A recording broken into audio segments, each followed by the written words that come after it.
Today I want to share with you how to make sauerkraut with oranges for a vitamin C boost.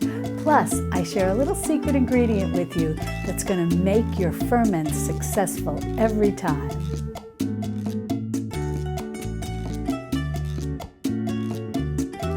Hi sweet friends, I'm Mary and welcome to Mary's Nest, where I teach traditional cooking skills for making nourishing foods like bone broth, ferments, sourdough, and more. So if you enjoy learning how to be a modern pioneer in the kitchen, consider subscribing to my channel and don't forget to click on the little notification bell below. That'll let you know every time I upload a new video. Now before we get started, I just want to let you know that I will have the chapter timestamps in the description underneath this video so that you can jump ahead at any time.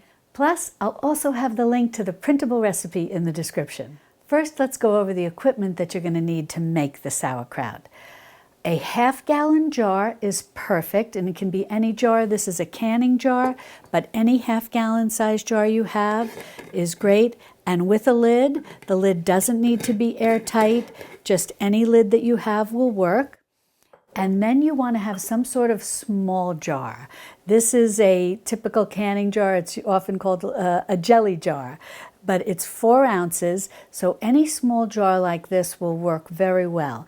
Sometimes you see the little glass jars, they'll hold pimentos at the grocery store or any other little glass jar like that. Next, you're going to want a nice big bowl, and if you have it, a kraut pounder. But don't worry if you don't have this. You can certainly use a potato masher. I've got one over here to show you, something like this, because we're going to be mashing down the cabbage. Or, let me reach over here, even if all you have is a spoon, this can work well too. And of course, you can always use clean hands.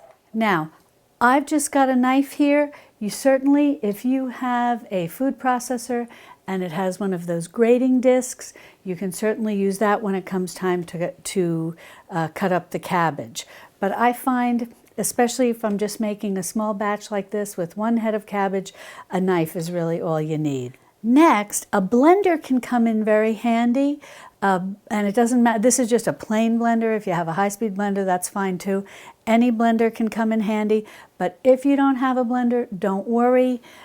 A grate, just a 4-sided grater like this, will work just as well. Now I'm going to explain more as we go into making the sauerkraut, but I just want to mention in terms of the jar, the large jar and the little jar that I'm using, this is what I consider the perfect way to do a ferment, especially if you're a beginner and you don't want to make any sort of investment into any type of fermentation equipment specifically made for fermenting vegetables, before you find that you really like doing this and you want to do this on a regular basis.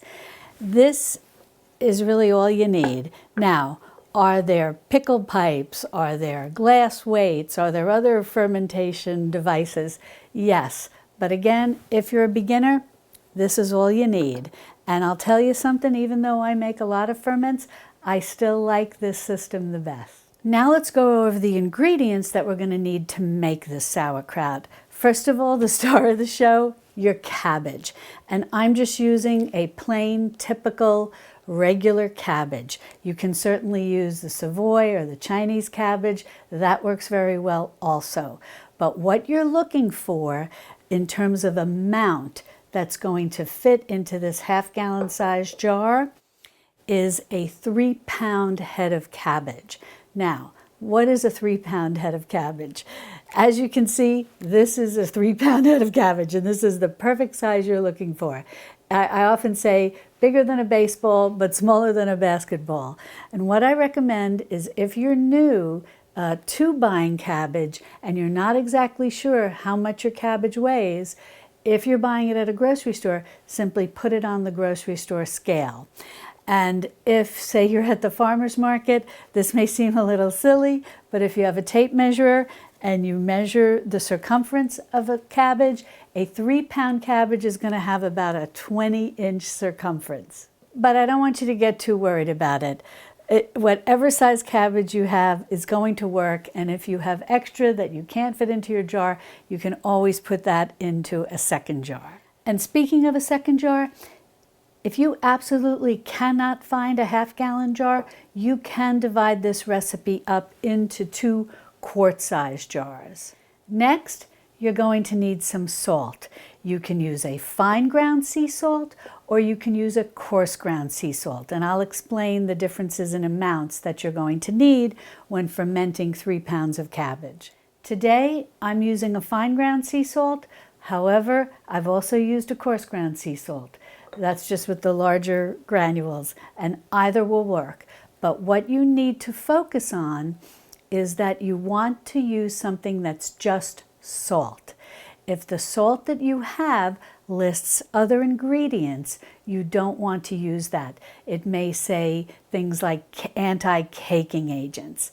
And the reason that you don't want to use salt like that when you're making sauerkraut or any vegetable ferment for that matter is it's these chemicals that interfere with the fermentation process. And when we ferment, I've often said this in the past, fermentations can be persnickety, and we want to do everything in our power to ensure a successful ferment. And we can do that by using the right salt. Now, I know you've asked me in the past, well, what is the right salt? Again, something that just says salt. You can use the Celtic Gray sea salt, you can use the Redmond real salt, the one that's pink. Anything like that will work fine. And speaking of the Redmond salt, the Redmond real salt, if that's a salt you like to use, be sure to check the description underneath this video because I'll have a link to my shopping guide where I have a discount code for you if you'd like to buy that salt. And the nice thing about the shopping guide is there's a lot of discount codes over there related to traditional foods and creating a traditional foods kitchen, so be sure to check that out. Next, because we're going to really boost the vitamin C of this sauerkraut, you're going to want 2 large oranges. Now, I only had 1 large orange, so I've got 2 smaller ones here. So that just goes to show you can be very flexible with this recipe. Use what you have. But basically, you want something that would be the equivalent to 2 large oranges. Now, cabbage does contain vitamin C. But you know what's so wonderful about fermentation? When we ferment cabbage and turn it into sauerkraut, we actually increase the vitamin C and make it more bioavailable for our bodies to absorb when we ferment it. And now by adding the oranges, we're going to boost the vitamin C even further. So this is a wonderful ferment to do when citrus, specifically oranges, and you could use any citrus if you wanted, but specifically oranges lend a very wonderful flavor. This is a wonderful ferment to do when oranges, or citrus for that matter, are in season. Now I want to mention, in a previous video I shared with you how to just make a basic sauerkraut, and I will definitely link to that in the description so that you can watch that video and print out that recipe if that's something that you're interested in doing. Now, in that video, I share with you what my secret ingredient is when it comes to making sauerkraut or other mixed vegetable ferments for that matter, and I'm going to share that with you right now. When you make sauerkraut, consider adding a grated apple. And it can be any type of apple. It can be a green apple or a red apple. Today I'm using a green apple. In my previous sauerkraut video, I used a red apple. And the reason why you want to add an apple to making sauerkraut or any mixed vegetable ferment for that matter is because apples contain pectin. And pectin is a prebiotic. So what does that mean, prebiotic? It means that it's food for the probiotics. Probiotics are good bacteria and they like to eat prebiotics. Yes, does the cabbage provide a lot of good things for the probiotics, the good bacteria to eat? Yes. Do the oranges provide a lot of good food for the good bacteria to eat? Yes. But I always like to add an apple as well, not only for its prebiotic help, but for another very important reason as well. Now, I wanted to get my phone here to read this to you because I don't think I would be able to pronounce it without looking at it. But the reason, in addition to the fact that this is a wonderful food for good bacteria, the peel of the apple is a perfect food for Akkermansia Muciniphila, if I've got that right. Now, this long-sounding named good bacteria is what is known as a super probiotic. So we always want to be conscious of making sure that we give that super probiotic the food that it needs to proliferate in our digestive tract. And it loves eating apple peels. And if this is something you're really interested in learning more about, I highly recommend reading Donna Schwenk's book about culturing foods. And she also has a terrific podcast, and I'll definitely link to all of that. But what she says is that this super probiotic that likes to eat apple peels helps with weight control, blood sugar, and strengthens the gut barriers, which is so much of a problem that we hear about today, people having a leaky gut. It's this Akkermansia Muciniphila that strengthens our gut, and that's what we are after, especially when we're running a traditional foods kitchen and wanting to create foods that are going to nourish us and heal us, help us the best, help ourselves and our family, friends, whomever we're feeding, to help us in the best way that we can to create a strong digestive system, because a strong digestive system leads to good overall health. Scientists tell us this all the time.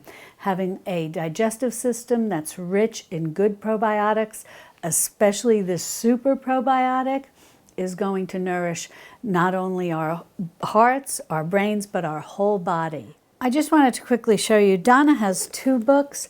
I have Cultured Food for Health. She also has Cultured Food for Life.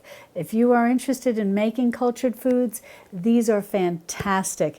You know, when it comes to herbs, I often talk with you about how much I like Rosemary Gladstar's books. Well, when it comes to cultured foods, I love Donna's books. You can't go wrong. So look for them at your library or used bookstores, and I'll definitely put a link to them as well in the description below. I think Donna is very good at keeping everything very simple. However, never forget when it comes to fermentation, the father of fermentation, Sander Katz. And he's got a number of books that I've talked with you about before. And if you really want to dive deep into fermentation, I highly recommend his books. Now, the final ingredient that you're going to need is some water, and you don't need a lot of water. Again, as we discussed with the salt, using certain types of salt is going to work best to help your ferment be as successful as possible. The same goes for water. You want to try to use some type of spring water or filtered water, water that has as little chlorine in it as possible. And the reason is, like anti-caking agents and chemicals in salt, the chemicals in water can also impair the fermentation process. Now, if you don't have access to any type of spring water or filtered water, you can certainly use water from your tap. You can boil it and then let it cool down completely to room temperature. You don't want to use anything hot when making a ferment. Or you could just pour the water into your pitcher and then leave it out overnight, and that may help some of the chlorine dissipate as well. Alrighty, well, let's get to making this sauerkraut. Now, the first thing we're going to do is cut this head of cabbage in half. And once we get this cut in half, then we're going to cut out the core. However, do not throw that core out. We're going to use it, we're just going to use it in a slightly different way than we are the rest of the cabbage. Once I get the core cut out and set aside, I'm just going to cut these in half. I'm going to cut each half in half, and then I'm just going to start slicing this as thinly as I can. Now, as I said, if you have a food processor and you have one of those grating discs and you want to run it through that, you can certainly do it. But I just find this is very easy and quick to do, and it really makes for a nice texture. Then as you slice this up, just start transferring it to your bowl. Something I want to mention to you that I left out right before we sliced the cabbage was that you can remove some of your cabbage leaves and just sort of fold them all together like I have here. And then you can use that once you get all of your cabbage mashed down and into your jar. You can use these folded cabbage leaves to help hold everything down and under the brine, which we'll talk about the brine in a minute. Now, if you forget to do this, don't worry about it. Your glass weight, whatever you're using, whether you're using an actual glass weight or a little glass jar like this, will do a very good job at helping keep everything under the brine. But these cabbage leaves are just sort of like a little extra benefit. Especially if you're new to all of this, you might find the folded cabbage leaves helpful. Now this looks like a lot of cabbage to get into this jar, but you're going to be amazed at once we add the salt and start pounding this with our kraut pounder or whatever you have, it's going to shrink down considerably. Now, let's talk about the salt. As I shared with you, I've got a fine ground sea salt here. And if you're using a fine ground sea salt, you want to use a tablespoon and a half. And if you're using a coarse ground sea salt, you're going to want to use 2 rounded tablespoons. And don't worry if it's not exact. It's not an exact science. I know a lot of people will talk about weighing the salt and all of that. I got about a half a tablespoon there. But this is not something our ancestors were doing. You know, they were just throwing the cabbage in, throwing in some salt, throwing in some more cabbage, throwing in some salt. And so don't worry, it's going to be okay. Just follow the amounts that I show you, and that will create approximately the right level of salinity. You don't want to have too little salt, but you also don't want to have too much salt. Just the right amounts of salt allows the good bacteria to proliferate, but tamps down the bad bacteria from proliferating. I also get a lot of questions as to whether you can do vegetable ferments or make vegetable ferments without using any salt. And for that, to answer that question, I highly recommend Sandor Katz's books, because he does talk about making vegetable ferments without salt. It's not something I do, so I highly recommend that you look into him as your resource for that. But basically what he's going to recommend is using different types of seeds. It's quite fascinating. Now all I'm going to do is just start tamping this down a little. We're not going to go crazy with it because we still have a few more things to add, but this is the process of basically what you're going to be doing, whether you're using a kraut pounder or a potato masher, or getting in with your clean hands and just giving it a good squeeze. And this is going to take about 5 to 10 minutes to get the salt well mixed in with the cabbage and the cabbage releasing its juices. Now I'm just going to set this aside, let the salt and the cabbage work together nicely. Alrighty, let me get that over there. And now we're going to work on how we're going to go ahead to incorporate the apples and the oranges into that mixture. And the first thing that we're going to want to do is just cut out a few nice slices from our orange that we'll use to decorate the jar. And basically all that I'm going to do is just cut this orange down the middle. Oh, it's a beauty. And then I'm just going to cut out just one thin slice, just like this. That's all we're going to do, because I'm just going to kind of put one on either side. It looks nice, and everybody knows it's a orange sauerkraut or a citrus sauerkraut. Now I'm just going to set these orange slices aside and save those for later. Now at this point you have a couple of options. Yes, we're definitely going to be using the actual orange, the pulp. However, I also like to add in the zest. And I'm just going to use a little microplane grater to remove the zest. You could also use the small side on a four-sided box grater if you've got one of those.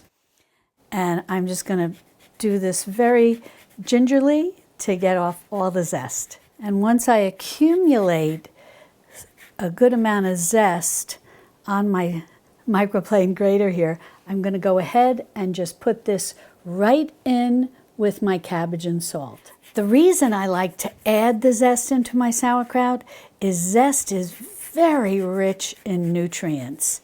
Anti-inflammatory, antiviral, antibacterial, all the usual suspects. It's just a wonderful source of nutrients, and I don't like it to ever go to waste. So I always find ways to use zest. And it also, from an orange, the zest from an orange has a delightful flavor. So it just enhances the sauerkraut.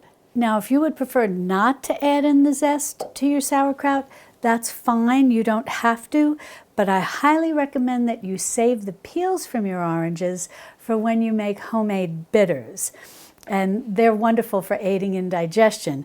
And if that's something that you're interested in learning how to do, I'll be sure to put a link in the description below to a video and a printable recipe where I show you how to make your own homemade bitters. Now, all of this is going to wind up, along with the cores and the apple, which I'll explain in a minute, but all of this is going to go into a blender, my blender, to make a slurry.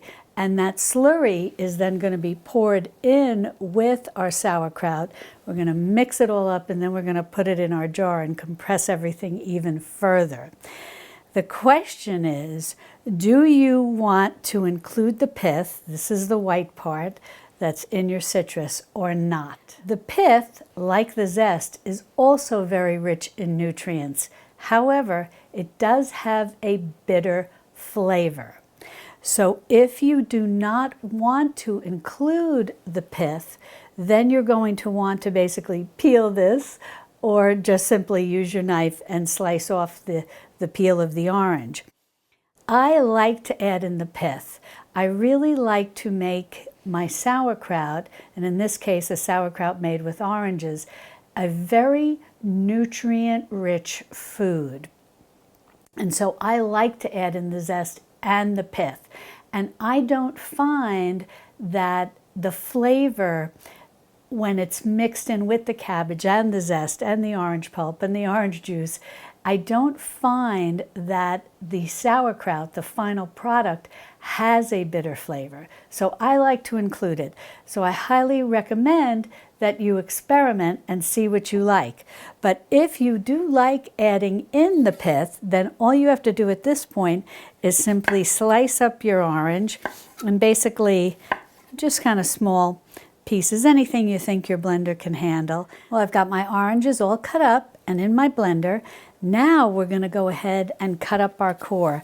And again, just in pieces that you think your blender can handle, and get the job done to turn this into a slurry. Now that we've got our cabbage in here, the next thing that we're going to do is go ahead and slice up this apple. And all we need to do is remove the core. But now remember, don't throw out the core. Set that aside and save this with your other apple scraps. You can throw this into the freezer, it'll be just fine. And then when you're ready to make a fruit scrap vinegar, like an apple cider vinegar or raw apple cider vinegar, instead of using cider, because it always seems like a terrible waste of good quality cider to make a raw apple cider vinegar, you can go ahead and use the scraps of apples, or even maybe some apples that are getting a little close to their prime, whatever the case may be. And I have an extensive playlist where I show you how to make raw apple cider vinegar using apple scraps and using apples, or even if you want to take it one step further and just do general fruit scrap vinegars. And I'll be sure to link to that playlist, and I take you step by step. It's about a 30-day process, and I make different videos along the way so you can see the whole process of making a raw apple cider vinegar. Now we're just going to go ahead and cut up our apple and throw that into our blender as well. now that we've got everything in our blender, we're going to turn this into a slurry. And it'll probably need a little bit of water, even though, yes, the oranges are going to release the orange juice, and the cabbage with the salt is releasing a lot of its juices. However, just to get things started, you probably do need a little bit of water. I would say maybe just 1/4 cup to start. How much water you need is really going to vary, but let's start with that 1/4 cup and see if we can get this turning into a slurry. Now that 1/4 cup of water worked perfectly to get everything to start blending, and in my regular blender it took about a minute, and I stopped it periodically and used the handle of my wooden spoon just to kind of stir things around so that everything would blend evenly. If you have a high-speed blender, it'll probably go a lot faster and you may not need to stop it to mix everything together. But this is wonderful. And I think you're just going to be delighted by the aroma. And I just want to give it a taste to see, and I'll tell you if I'm getting a lot of the bitterness from the pith or not.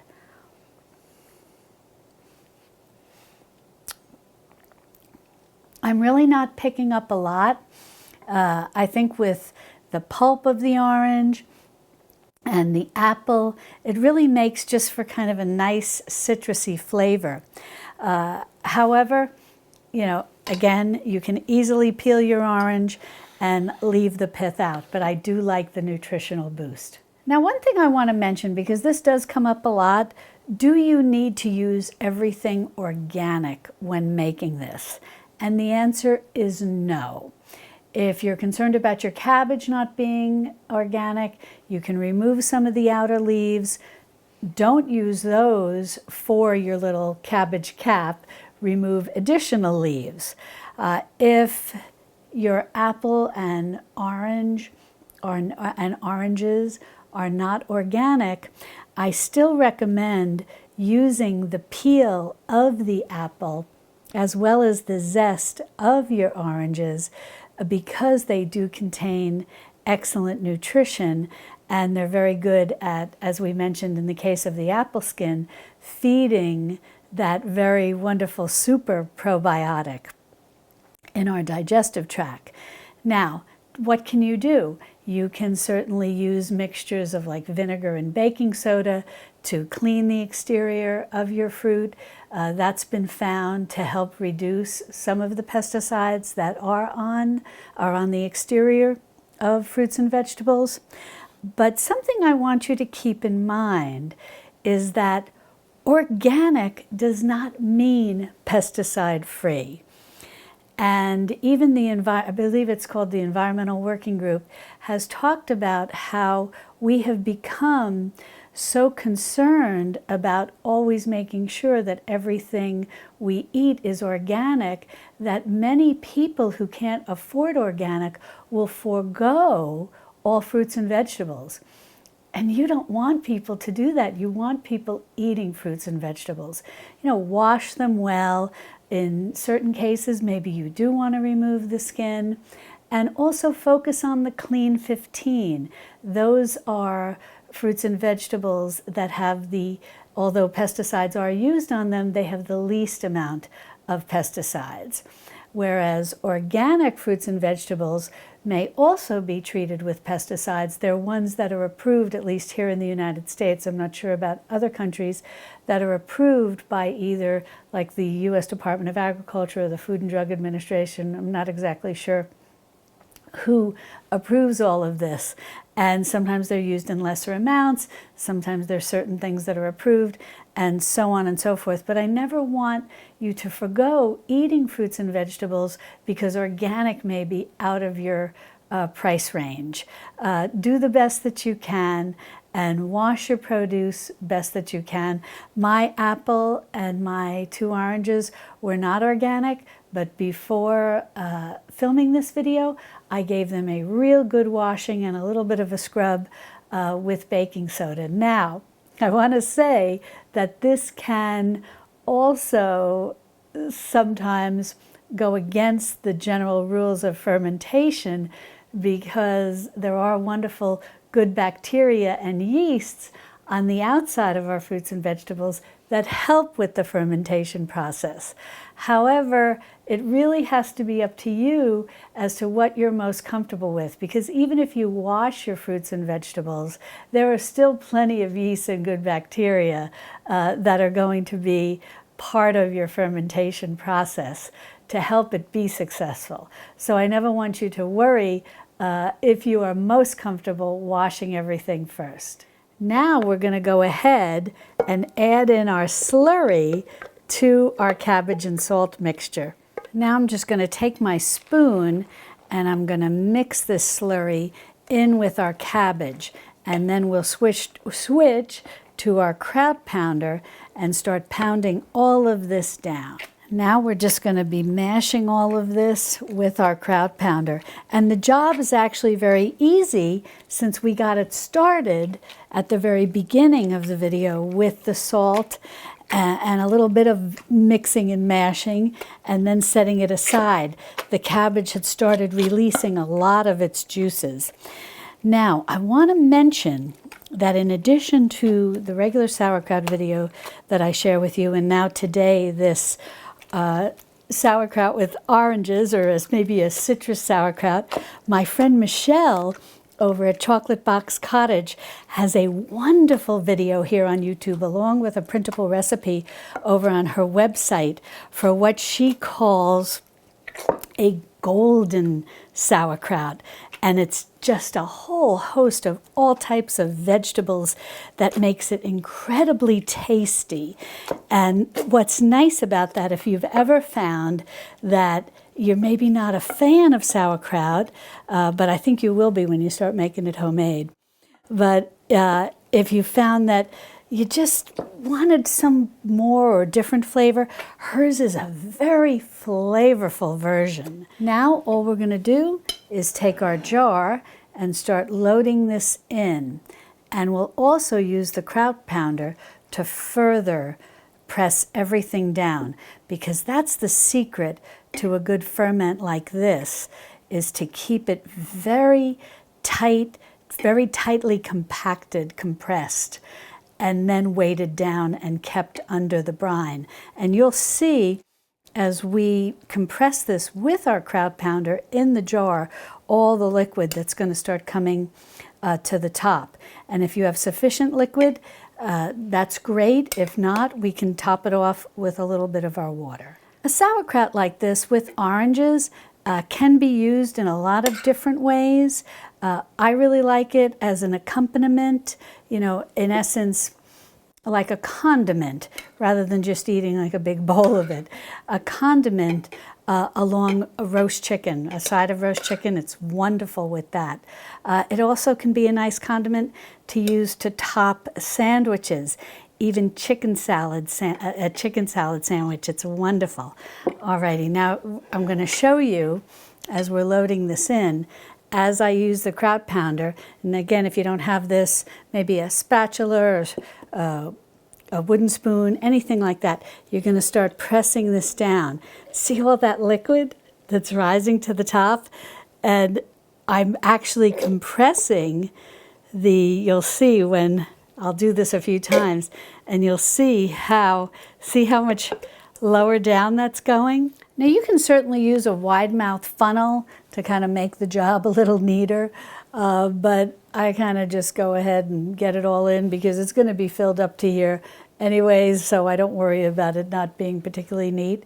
But at this point, when you get your jar about half full, this is a good time to just kind of shimmy in your orange slices. Now these orange slices aren't required, I just think they look pretty. I've got a little extra here, so I'm just going to fill this pint-sized jar, and I'm going to use my cabbage leaves, or one of them, to just weight this down. Since in a small jar like this, the jelly jar would take up like half the space. So instead, to help weight this down under the brine, I'm just going to use a cabbage leaf. Now you may or may not get a little extra like this. You know, when you're buying your head of cabbage, as was the case with mine, it was approximately 3 pounds. It's not easy to get it to be exactly 3 pounds.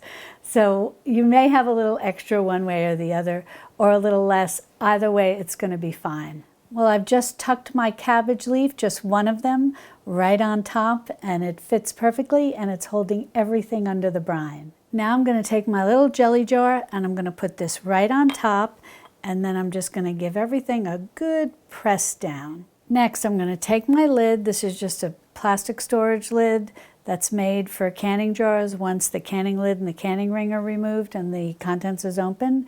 This is just a plain storage. It's not one of their leak-proof or airtight lids, which that's fine. If you have that, great. If you don't worry about it. Whatever lid you have is fine, because your little jelly jar or whatever small jar you're using is going to do a nice job for you of keeping everything submerged under the brine.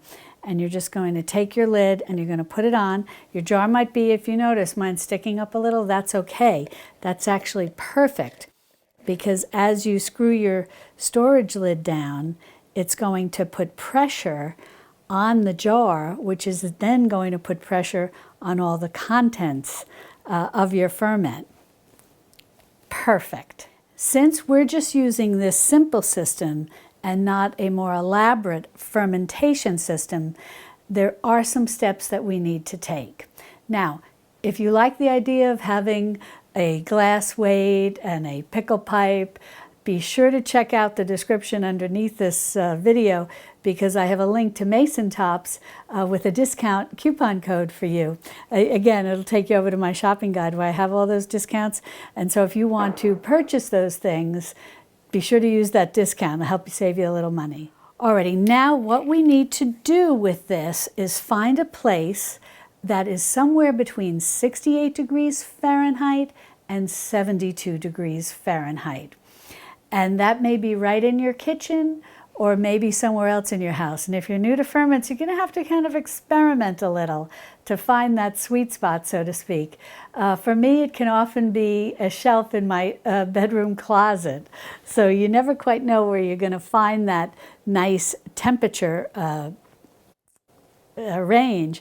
But don't worry if you don't have a thermometer or something like that and you don't know exactly what the temperature is. If it's a little cooler or a little warmer, you'll be okay. But you really don't want it to get too hot, because if it gets too hot, then the fermentation process can go a little too quickly and the good bacteria can't get a foothold before the bad bacteria gets a foothold.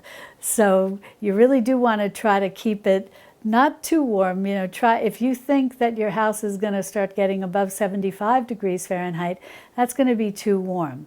Now, what about on the other end? What if you can't find 68 degrees Fahrenheit and you're more in the range of 65 degrees Fahrenheit? Now, when it's cooler, the whole process can just take a lot longer. And you want to keep an eye on it, because whenever the fermentation process doesn't ferment in that sweet spot between 68 degrees Fahrenheit and 72 degrees Fahrenheit, that's when things can sometimes go wrong. Whether it's bad bacteria taking a foothold, sometimes mold, a whole host of things can go awry. So you want to, if you're a little warmer or a little cooler, watch it closely. And the good news is there's a simple way to see if things are progressing along nicely. When you check your jar each day and you just kind of tilt it a little like this, you're going to see bubbles start to form. And that's a good sign, because that means the good bacteria is beginning to get a foothold and it's releasing CO2, carbon dioxide. That's a byproduct of the whole fermentation process. So that's a good sign.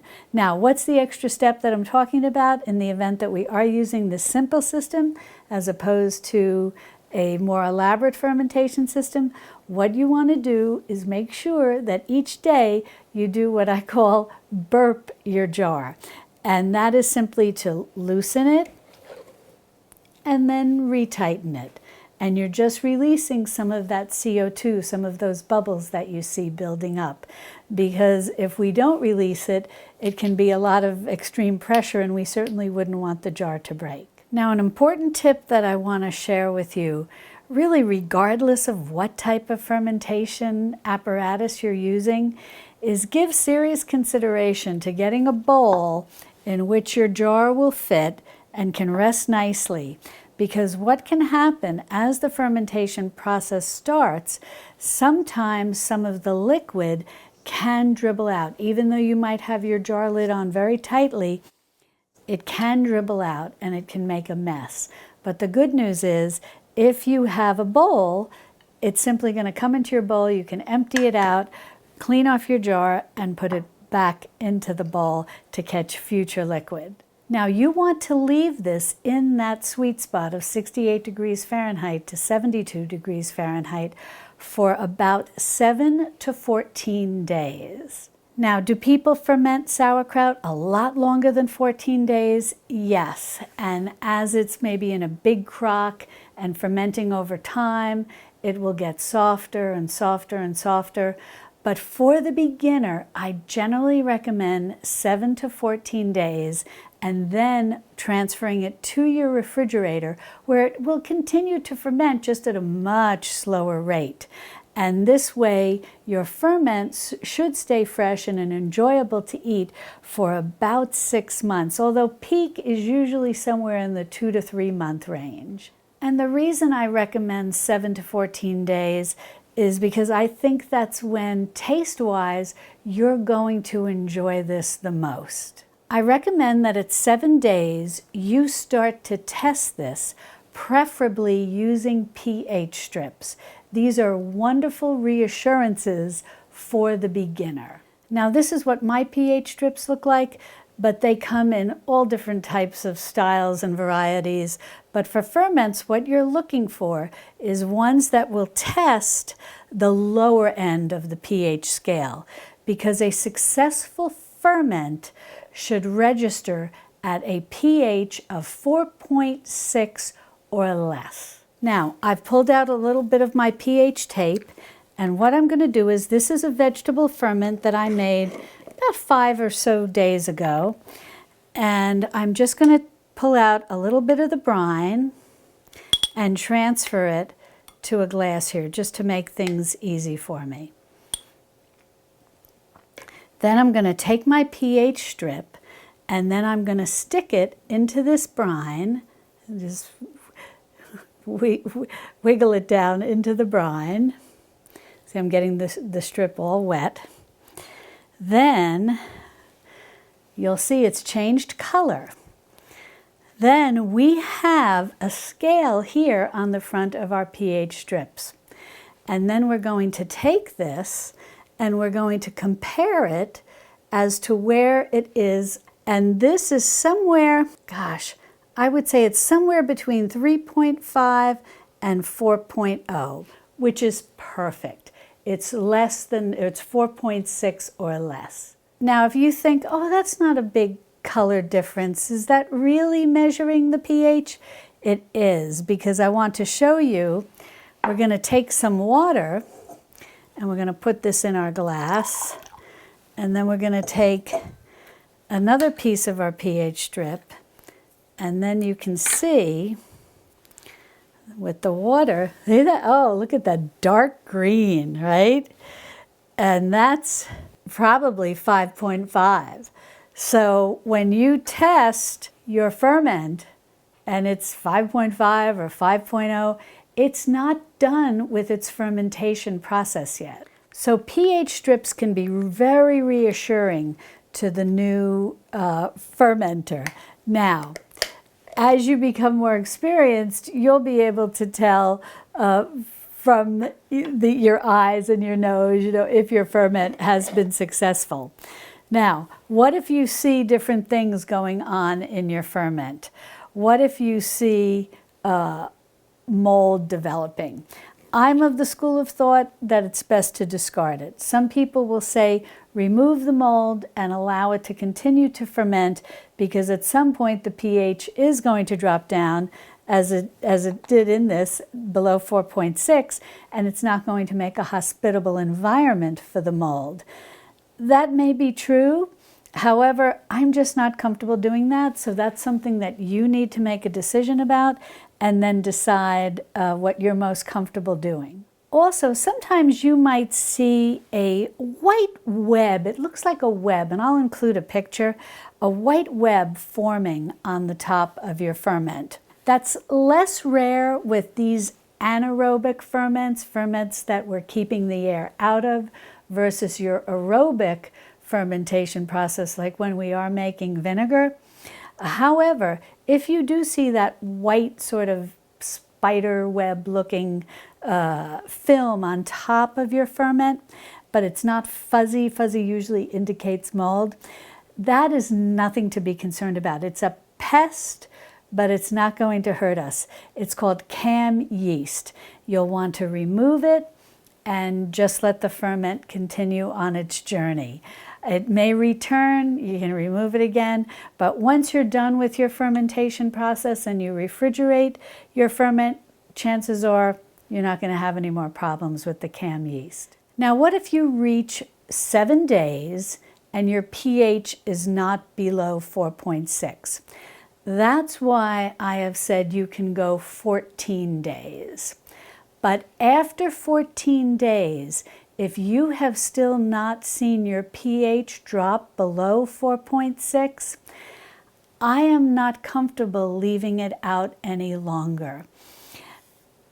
Fermentation does have a learning curve, and as I've said, they can be persnickety, but you will eventually, after your second or third try, find that area in your home where your ferment is going to be successful and is going to have a lower pH. However, if at 14 days the pH has not lowered, in my humble opinion, I recommend that you discard it and start over again. Even if this smells wonderful, but this is probably was only fermenting maybe for about 5 days or so. Even if it looks okay to you, I worry about the texture. Ferments can begin to become extremely soft and less palatable, especially if you're new to eating fermented vegetables like sauerkraut or a mixed vegetable like this. So you can decide what you want to do, but it is my recommendation that at 14 days, you have probably not found a satisfactory place in your kitchen or in your house for vegetable ferments, and you may want to consider starting over.